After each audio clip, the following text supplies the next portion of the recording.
2020 co-anchor Deborah Roberts' latest project, a book reflecting on her relationships with her sisters, which inspired her to sit down with dozens of women and talk about what makes those bonds so special. Here's from Nightline co-anchor Juju Chang. Amazing grace, how sweet the sound. For Deborah Roberts, this is the sweet sound of sisterhood in harmony.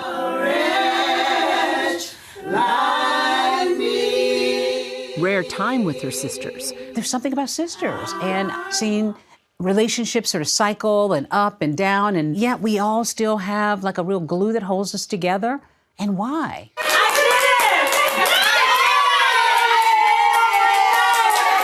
Is it true you can't sing? I cannot sing. Well, I think I can sing. The family lore is that I'm not a good singer and that I can't harmonize. I'm the one who's the outlier. It's like they would always go, oh no, she's gonna join it? Okay, let's wait and see what happens. The 2020 co-anchor and best-selling author delves into sisterhood dynamics for her latest book, Sisters Loved and Treasured, Stories of Unbreakable Bonds. I really got the sense, listening to your book, that this book drew your sisters closer. Absolutely, because we talked about things that we've never talked about. We put things on the table. You know how it is in family, you kind of spend your time trying to avoid subjects that might be a little controversial or difficult. Who's older and where do you all fall? The book, full of honest conversations with Roberts' own sisters, co-workers, as well as a few famous friends, like Oscar-winning actress Octavia Spencer. I would say having sisters is like having a pride of lionesses at your back at all times. And I began to ask everybody to give me a definition of sisterhood. My sister is my rabbi. My sister is the love of my life. My sisters bring me life. My sisters are a life raft. I mean, they were just such beautiful, poetic little thoughts about sisterhood. More poetry and pearls of wisdom from legendary TV producer of mega hits like Grey's Anatomy and Bridgerton. The one that I love is Shonda Rhimes says, the more successful I got, the more I had to trust somebody who could tell me the truth. When I became well known, I became really isolated. You know, there was nobody in Hollywood, there's nobody to tell you the truth. But I had my sisters. They were the only real people in my life for a while. I saw that time and again, the vulnerability when I would talk to these sisters in the little Zoom boxes.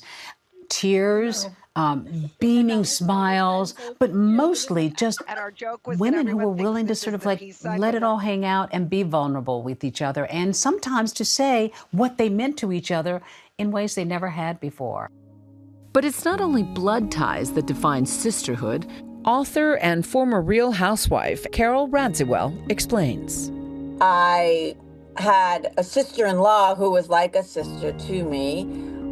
She sadly, very tragically, passed away a couple of years ago, very young. Her sister-in-law, Carolyn Bessette Kennedy, who died along with her sister, Lauren, and her husband, John F. Kennedy Jr., in a small plane crash 26 years ago. Carol was very honest about the fact that she's not that close to her sisters. It's her sister friends. Her chosen sisters. Her chosen sisters. And I loved that, Juju, because it's your girlfriends who really sort of fill in that gap, or whether you don't even have a sister, but you want to relate to that idea.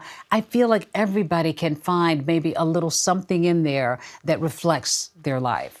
While conducting interviews, Roberts also noticed the unique bond many twins share, especially in times of crisis, like Isabella Strahan's cancer diagnosis. I think it really changed the dynamic of our relationship for like a while, because it was a lot of like me like supporting her and like being there for her, which is not something I've really like had to do before. For twins, the sisterhood is very different. They call themselves, some of them, womb mates. Some of these twins talked about not only finishing each other's sentences and feeling each other's pain, but really almost like she is my love first before anybody else. I mean, twins have a connection. Yeah, almost like a soulmate. Almost like a soulmate. You know, I love this picture. I've always known that. I love that. There are also everyday moments that every family can relate to.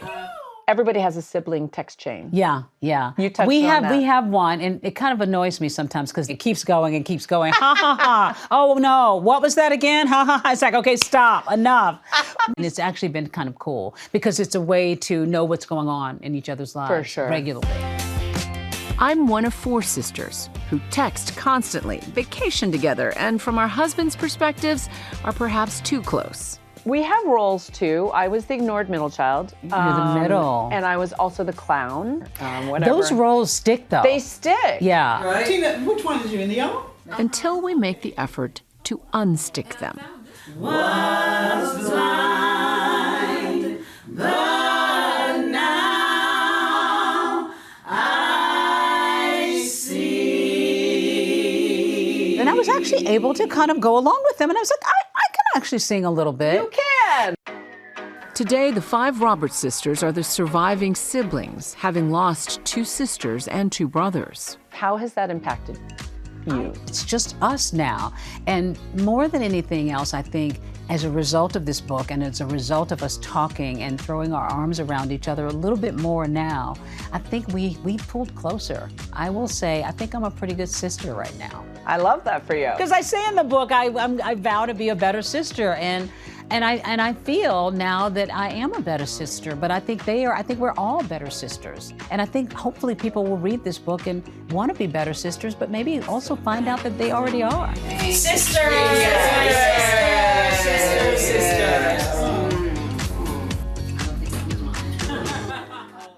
Our thanks to Juju. Sisters Loved and Treasured, Stories of Unbreakable Bonds is available now.